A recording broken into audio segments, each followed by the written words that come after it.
Hello दोस्तों, आउटबॉक्सिंग life में आपका बहुत बहुत स्वागत है। फ्रेंड्स, आज हम बात करेंगे रिसेंटली बजट में प्रपोज किया गया नया टैक्स रेजिम के बारे में। हम कवर करेंगे न्यू टैक्स रेजिम में क्या क्या बदलाव किया गया है।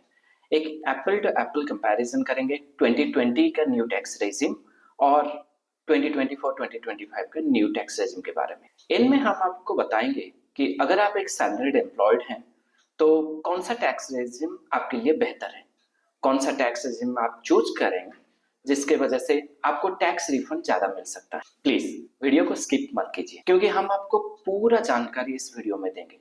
अगर आप वीडियो स्किप करते हैं तो हो सकता है कि आप कुछ जरूरी इंफॉर्मेशन मिस कर जाएं।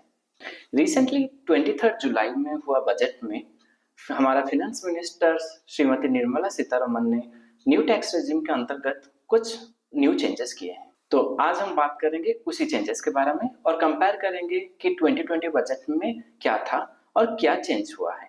तो चलिए देर ना करते हुए इस वीडियो को आगे बढ़ाते हैं।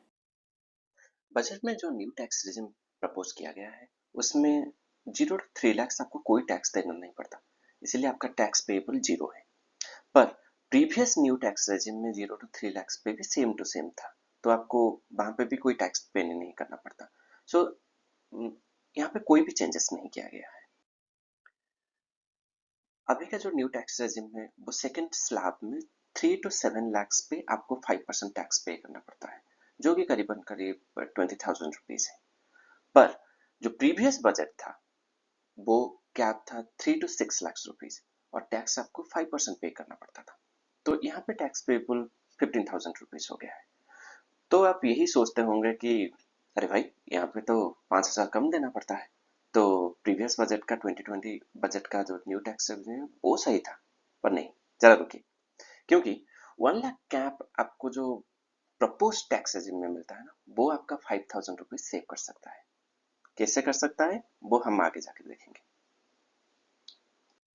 चलिए हम अभी थर्ड कैप पे चलते हैं, जहां पे न्यू टैक्स रेजिम जो प्रपोज किया गया है उसमें 7 to 10 लाख में आपको 10% टैक्स पे करना पड़ता है, जो कि 30,000 रुपीज है। पर प्रीवियसली जो टैक्स रेजिम चलता आया है उसमें 6 to 9 लाख का कैप दिया गया है, उसमें भी टैक्स आपको 10% पे करना पड़ता है, जो कि 30,000 रुपीज है। सो यहाँ पे कोई चेंजेस नहीं है। नाउ जो न्यू टैक्स रेजिम है 10 to 12 लाख में आपको 15% टैक्स पे करना पड़ता है, जहाँ पे टैक्स पेबल 30,000 है। और जो प्रीवियस न्यू टैक्स रेजिम था बजट 2020 में, उसमें कैप है 9 to 12 लाख और उसमें भी आपको 15% टैक्स पे करना पड़ता है, जो कि अराउंड 45K है।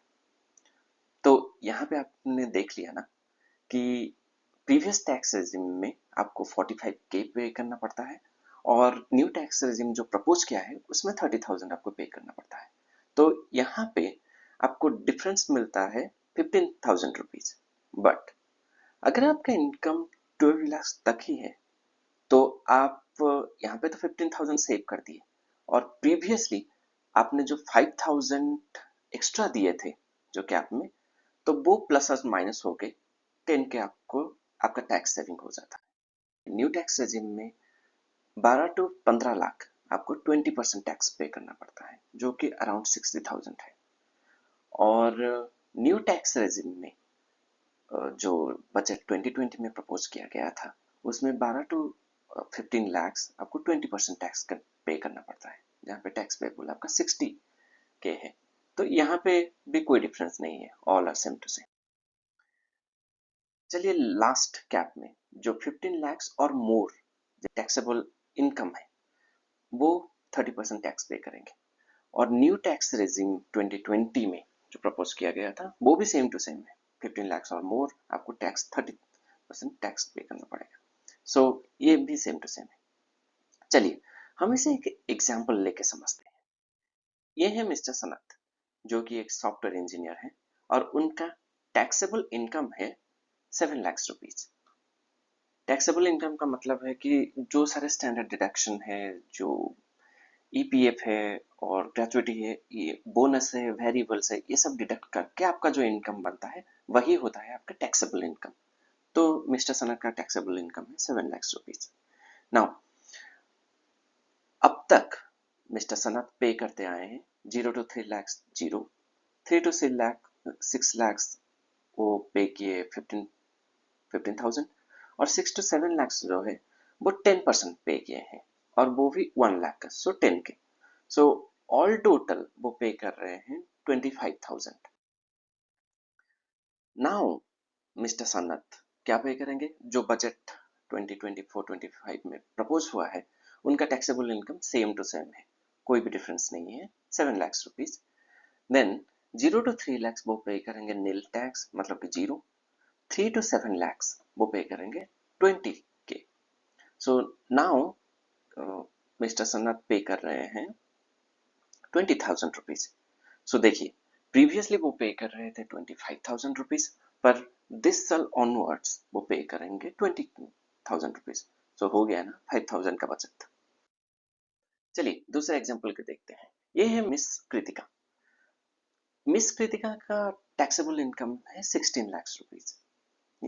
सो प्रीवियसली वो पे कर रहे थे 0 to 3 lakhs 0%, 3 to 6 lakh 15,000 rupees, 6 to 9 lakhs 30,000 rupees, 9 to 12 lakhs 45,000 rupees, 12 to 15 lakhs 60,000 rupees और 15 to 16 लाख जो वो 1 लाख का है उसमें पे कर रहे थे 30%, मतलब कि 30,000 रुपीज।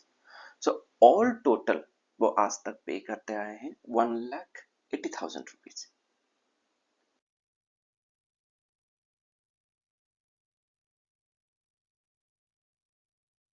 हम यहाँ पे एजुकेशन सेस को इंक्लूड नहीं कर रहे हैं क्योंकि दोनों ही केस में एजुकेशन सेस 4% है, तो ये सेम टू सेम है, तो इसमें कोई भी डिफरेंस नहीं है।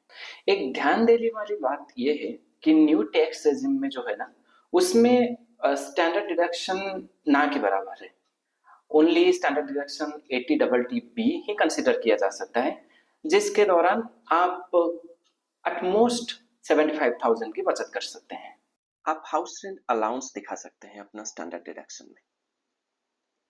आपका अगर LIC है, म्यूचुअल फंड में निवेश कर रहे हैं, जो कि particular mutual fund ELSS equity linked saving scheme के अंतर्गत आप अगर म्यूचुअल फंड में इन्वेस्ट कर रहे हैं, तब आप एग्जेम्पशन ट्राई कर सकते हैं।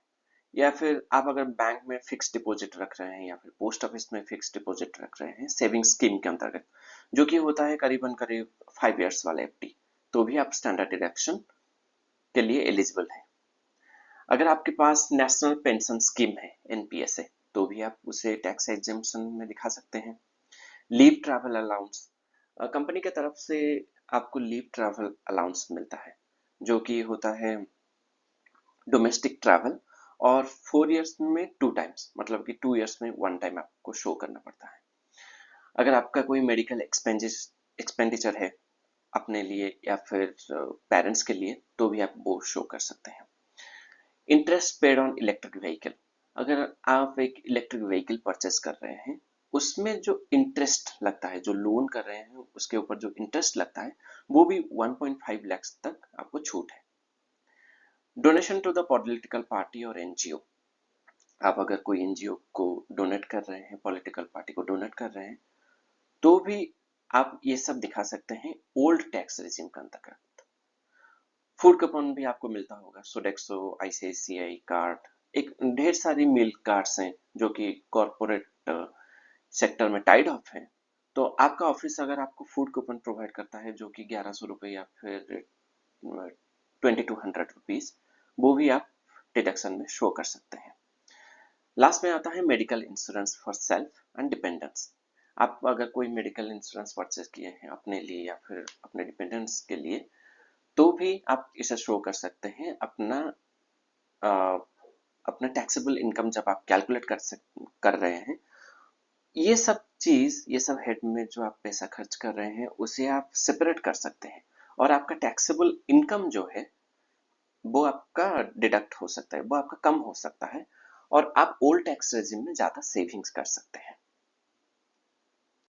फाइनली हम लोग कंफ्यूज हो जाते हैं कि अरे यार, कौन सा टैक्स रेजिम मेरे लिए सही है, कौन सा टैक्स रेजिम मुझे चूज करना चाहिए कि ताकि मुझे ज्यादा टैक्स ना देना पड़े। देखिए, एक सिंपल सा फंडा है। अगर आपकी टोटल टैक्सेबल इनकम जो है वो 7 to 12 लाख हो, तो आपको न्यू टैक्स रेजिम में जरूर जाना चाहिए। यहाँ पे बात यह है कि टोटल टैक्सेबल इनकम क्या होता है। आपका एक ग्रॉस सैलरी होता है और उसे इंटू 12 कर दीजिए, वो है आपका एनुअल पैकेज।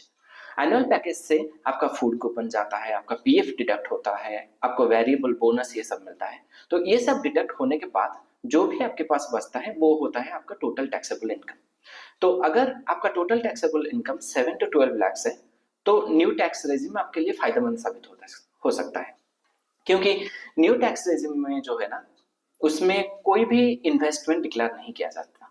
पर अगर आपके टोटल टैक्सेबल इनकम 12 लाख से ज्यादा हो तो आप ओल्ड टैक्स रेजिम में जा सकते हैं, क्योंकि न्यू टैक्स रेजिम में जाने से कोई भी फायदा नहीं है। और ओल्ड टैक्स रेजिम में आप ढेर सारे टैक्स सेव कर सकते हैं। दोस्तों, कुछ यही था हमारा न्यू टैक्स रेजिम के बारे में। अगर आपको ये वीडियो हेल्पफुल लगता है तो हमारे चैनल को लाइक कीजिए, सब्सक्राइब कीजिए और कमेंट सेक्शन में जरूर बताइएगा। तो तब तक के लिए हम लोग साइन ऑफ करते हैं। Goodbye, stay tuned and stay happy.